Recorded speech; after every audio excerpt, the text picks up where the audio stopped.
shake your booties for black girl nerds.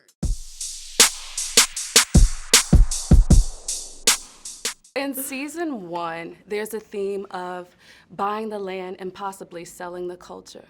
But Eddy's not buying it and not interested in selling, the building. How does Eddy manage to hold on to her culture in juxtaposition to, say, Emma and Lyn, who are more assimilated and disconnected?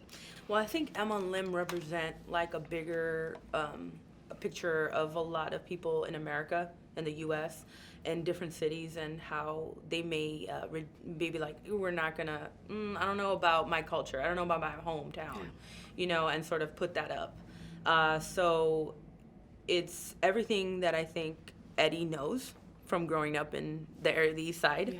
Yeah. If it's not, the being surveillanced or the, all the stuff that comes with a neighborhood and, the economy too, having to fight always for the minimum, Yeah.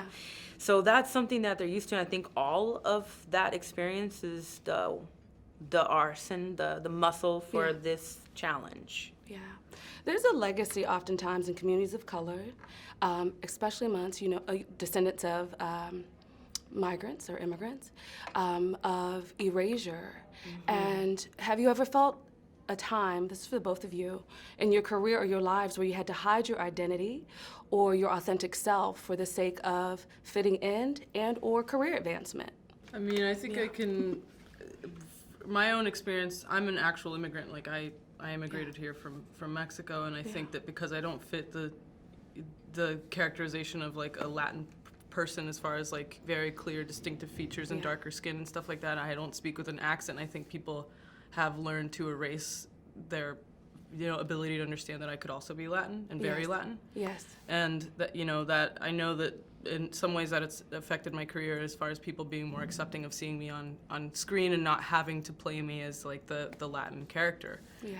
And something that this show does that's really cool is like bring me back into to playing that and to being my character in the show is Honduran and Argentine. Yeah. Which is my real ethnicity, and it's empowering, and I think people wanna stick to some clear visual definition of someone, and it's hard for them to break away from that. Yeah, that's it right there. Everybody does. Like a lot of people, they want to put you in the box with professionally, and then because we're conditioned to be in a society where we're consumers and constantly being that we're consumers, and so we have to like buy the image as well. Like I believe it, but we're so much more than what we see, and that's how I've always felt all my life. Like you may see what you see, but you don't know me.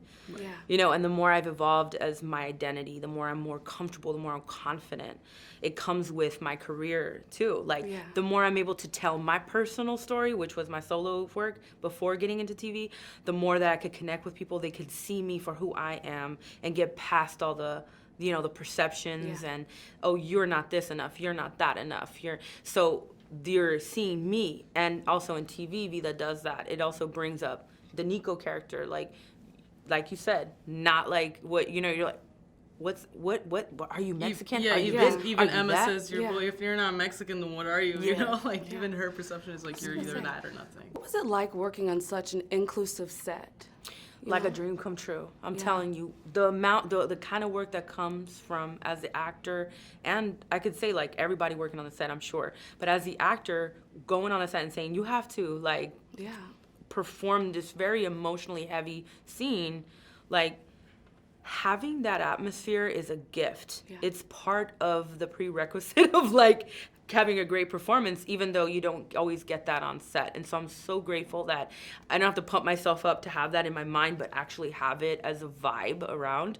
It was so easy to act after like having that. Not saying it's easy, but I'm saying that once you get into that space, it's that love that really just gives you that support to keep going. They say that's the a good actor is someone that can be vulnerable, and I can only imagine having the opportunity to work in a space and under a director that gives you the space to really peel back the layers. What was it like working with Tanya? Well, I think with like any director or anybody that you're working with that culturally is like you don't always have to frame everything. Before you start talking, you don't have to say, well, because our moms are always, you know, like you, Yeah. you already are on the same page. You're speaking the same language, figuratively, literally, and like, you know, being with Tanya, she's such a character-driven person. You know, she's a playwright, obviously, before she was a screenwriter, and like I think with playwrights are always so much more focused on characters and who these people really are, and speaking with their like speaking intentions through their words, and I think that that's something that's really clear in the show. It was a pleasure talking with you, ladies. Thank you so much. Better shake your booties for black girl nerves. Better shake your booties for black girl nerves.